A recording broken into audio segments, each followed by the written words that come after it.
வக்கர பெயர்ச்சி அப்படின்னா வக்கரம்னால என்ன அர்த்தம்? பின்னோக்கி போவதுன்னு அர்த்தம்.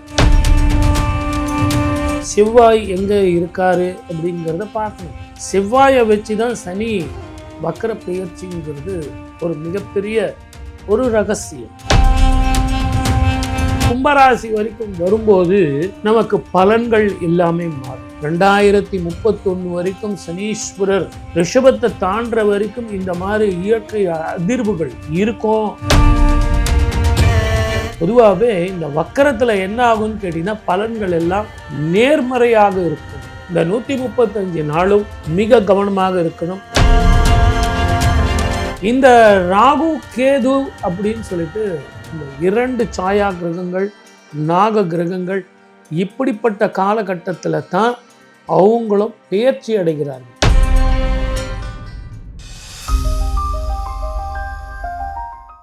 என் அன்பு ரெட்ரோ ஆன்மீகம் நேயர்கள் அனைவருக்கும், என் அன்பு சகோதரருக்கும் என் அன்பு வணக்கங்கள். சார், நம்ம நிறைய விஷயங்களை கேள்விப்படுறோம் சார். அப்படி மிக முக்கியமாக கேள்விப்படுறது என்னன்னா, இந்த சனி பயிற்சினா என்ன அப்படின்றது. அதில் இன்னொரு அடுத்த அப்கிரேடட் லெவலில் ஒன்று சொல்கிறாங்க, சனி வக்கர பயிற்சி அப்படின்னு. எங்களை மாதிரியான ஆட்களுக்கு நிறைய கன்ஃபியூஷன் இருக்குது. இந்த சனி பயிற்சினா என்ன, சனி வக்கர பயிற்சினா என்ன? இது ரெண்டுமே வேற வேற. இது இரண்டுமே ஒன்றுன்னு சொல்ல முடியாது. சரிங்க சார்.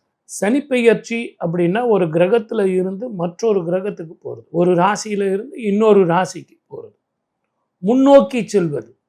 அதுதான் நம்ம கிரக பெயர்ச்சி அப்படின்னு சொல்கிறோம். இப்போ மீன ராசியில் சனீஸ்வரர் இருக்கார். மேஷ ராசிக்கு போகும்போது அது சனி பெயர்ச்சி. ஆனால் வக்கர பெயர்ச்சி அப்படின்னா வக்கரம்னால என்ன அர்த்தம்? பின்னோக்கி போவதுன்னு அர்த்தம். பின்னோக்கி போவதுன்னா கும்பத்தை நோக்கி போகிறாரா அப்படின்னா, ஜென்ரலாக ஒரு வக்கர பெயர்ச்சி அப்படின்னு சொல்லும்போது எந்த கிரகமும் வக்கரமாகி கும்பம் வரைக்கும் போகாது.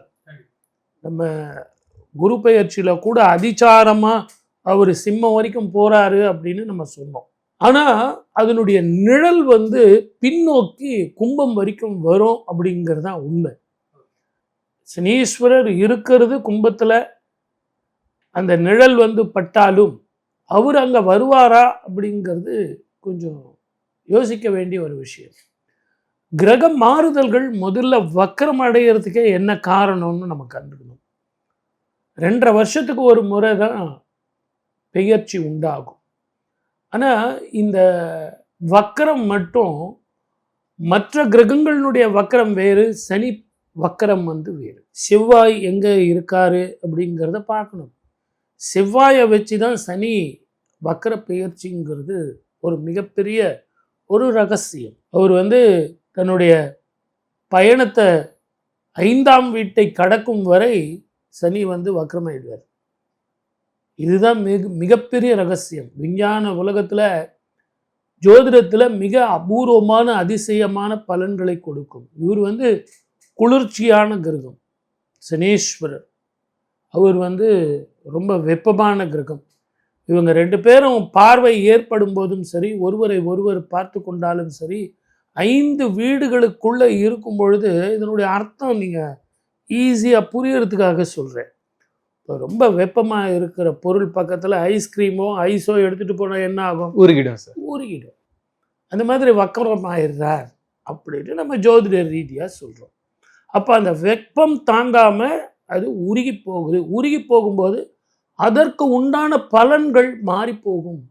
அதற்கு வக்கரகதி, வக்கர நிலை அப்படின்னு சொல்லுவோம். அப்போ அதனுடைய நிழல் கும்பராசி வரைக்கும் வராது. அந்த கும்பராசி வரைக்கும் வரும்போது நமக்கு பலன்கள் எல்லாமே மாறும். இந்த வருஷம் நம்ம பார்த்திங்கன்னா ஆங்கில புத்தாண்டு நம்ம சேனல்லையே நம்ம எடுத்திருக்கோம். புத்தாண்டு பலன்களில் சொல்லியிருக்கோம். அதுக்கப்புறம் சனி பெயர்ச்சியில் சொல்லியிருக்கோம், குரு பெயர்ச்சியில் சொல்லியிருக்கோம், தமிழ் புத்தாண்டு பெயர்ச்சியில் சொல்லியிருக்கோம். இவ்வளவும் என்ன சொல்லியிருக்கோன்னா, இந்த வருஷ கடைசியில் இந்த மாதிரி வக்கர பெயர்ச்சி வரப்போகுது. இந்த வக்கர பெயர்ச்சியில் தான் நமக்கு இயற்கை அழிவுகள், எலக்ட்ரிசிட்டி ஃபெயிலியர், அதே மாதிரி நீரினாலும் நெருப்பினாலும் இயற்கை அழிவுகளாலும், அதே மாதிரி தீயினாலும் வாயுனாலும், அதே மாதிரி வியாதியினாலும் பிரச்சனைகள் வரும். பயணத்தில் மிக கவனமாக இருக்கணும். போர் பதட்டம் நிச்சயமாக இருக்கும். இதெல்லாம் நம்ம சொன்னோம். சார் நீங்க சொன்னது எல்லாமே இப்ப நடந்துகிட்டு இருக்கு. அப்போ இது டிசம்பர் மாதம் வரைக்கும் இருக்கு இந்த வக்கர பெயர்ச்சி. பொதுவாகவே இந்த வக்கரத்துல என்ன ஆகும்னு கேட்டீங்கன்னா பலன்கள் எல்லாம் நேர்மறையாக இருக்கும். அதிகமான மழை பெய்யும். இப்போ நீங்க விஞ்ஞான உலகத்துல பார்த்தீங்கன்னா நம்ம எப்போ பல வருஷமா சொல்லிக்கிட்டு இருக்கோம், 2031 வரைக்கும் சனீஸ்வரர் ரிஷபத்தை தாண்டுற வரைக்கும் இந்த மாதிரி இயற்கை அதிர்வுகள் இருக்கும் அப்படின்னு நம்ம சொல்லிக்கிட்டு இருக்கோம். இப்போ விஞ்ஞான உலகத்தில் என்ன சொல்றாங்க, எல் நினோ பிரச்சனைகள் வரும், இயற்கை அழிவுகள் இருக்கும் அப்படின்னு நிறைய சொல்றாங்க. எதுலையுமே விஞ்ஞானத்தை விட மிக வேகமாக முதல்ல சொல்றது ஜோதிடம் தான். ஏன்னா கிரகங்கள் இப்படியெல்லாம் மாறப்போகுது அப்படின்னு சொல்றது ஜோதிடம், அதனுடைய பலன்கள் எப்படி இருக்கும்னு சொல்றது ஜோதிடம். ஆனால் விஞ்ஞானத்தில் அப்படி இல்லை, கிரகங்கள் மாறிய பிறகு இப்படி இருக்கக்கூடியது பலன் அப்படின்னு சொல்றது.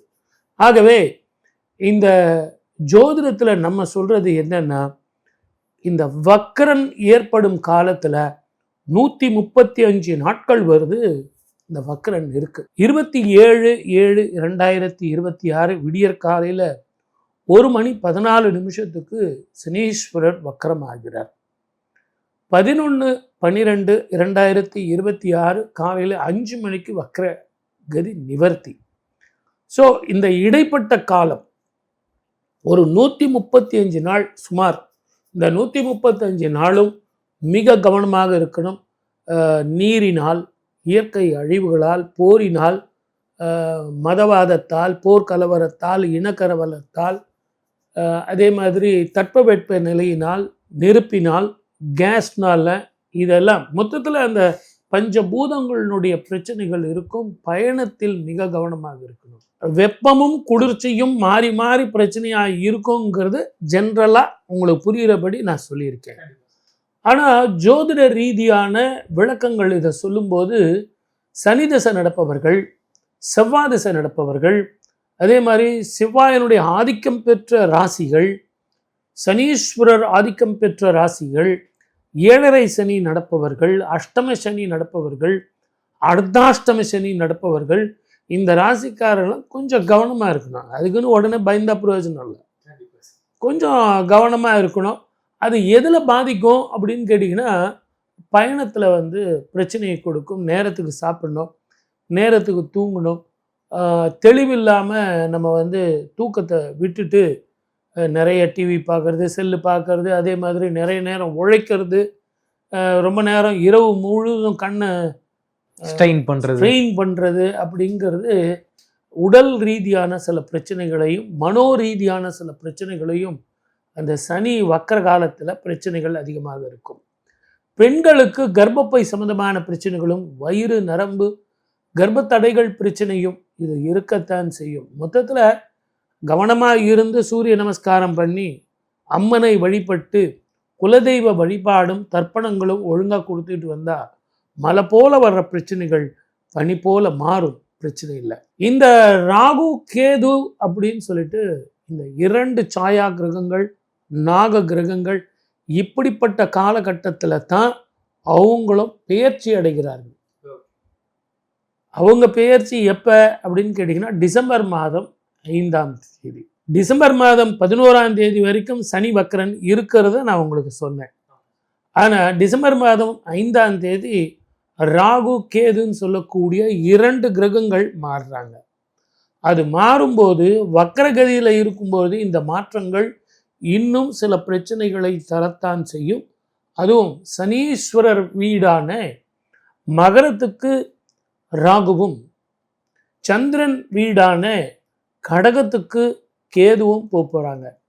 இப்படிப்பட்ட காலகட்டத்தில் தான் குருவனுடைய பார்வையும் சனீஸ்வரருக்கு இல்லாமல் அதிச்சாரமாக சிம்ம ராசிக்கு போக போகிறார்.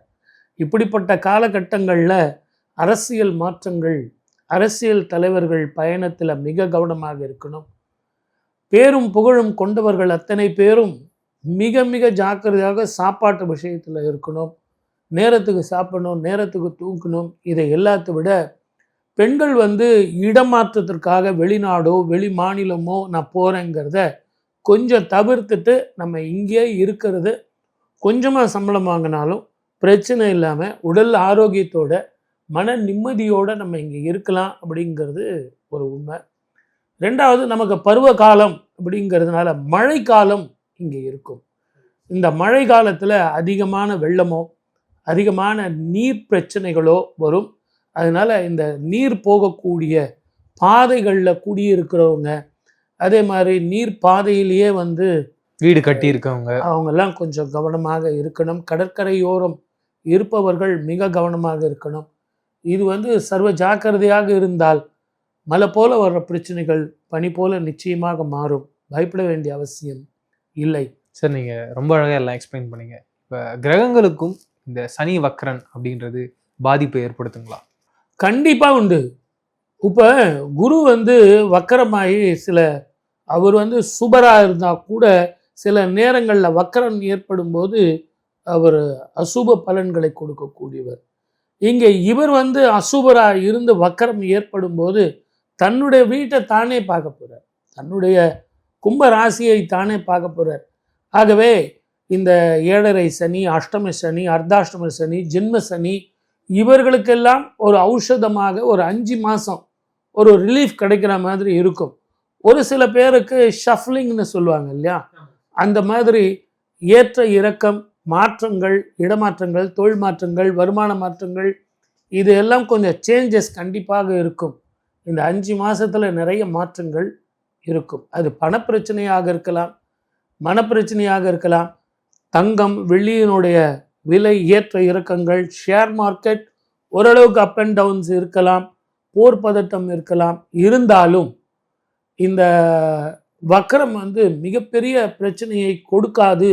ஏன்னா குரு பார்வை இந்த டிசம்பர் மாதம் வரைக்கும் இருக்கும். அதுக்கு பிறகு அவர் அதிச்சாரமாக போகும்போது குரு பார்வை இருக்காது.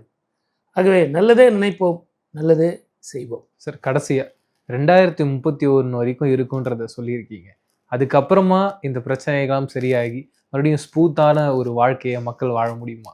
2031 வரைக்கும் இந்த பலன்கள் இருக்குமே. அதுக்கு பிறகு நமக்கு இது பழகி போயிடுமா, இல்லை அதுக்கு பிறகு நமக்கு சுபமான நல்ல பலன் கிடைக்குமான்னு கேட்டிங்க. அது உண்மையிலே ஒரு நல்ல இதுதான். ஏன்னா இவ்வளோ கஷ்டப்பட்டு இருக்குமே சார், ஒரு நல்லது நம்ம நேர்களுக்கெல்லாம் நீங்கள் சொல்லணும் இல்லையா அப்படின்னு சொல்கிறது. இந்த சான்றிதழ் நான் ஏற்கனவே சொன்ன படி பார்த்தீங்கன்னா இந்த பூலோகத்தினுடைய உருவ அமைப்பு மாறி இருக்கு.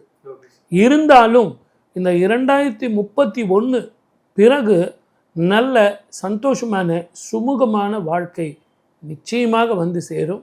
அடுத்து 60 வருஷங்கள் பொறுத்து தான் உங்களுக்கு மீண்டும் சில மாற்றங்கள் இந்த பூமியில் ஏற்படும். அதனால் பயப்பட வேண்டிய அவசியம் இல்லை. Thank you very much sir. நிறைய விஷயங்கள் பேசணும். மீண்டும் சந்திப்போம். நன்றி. வாய்ப்பளித்த அத்தனை நல்ல உள்ளங்களுக்கும் நன்றி. வணக்கம். சர்வே ஜனா சுகினோ பவந்து.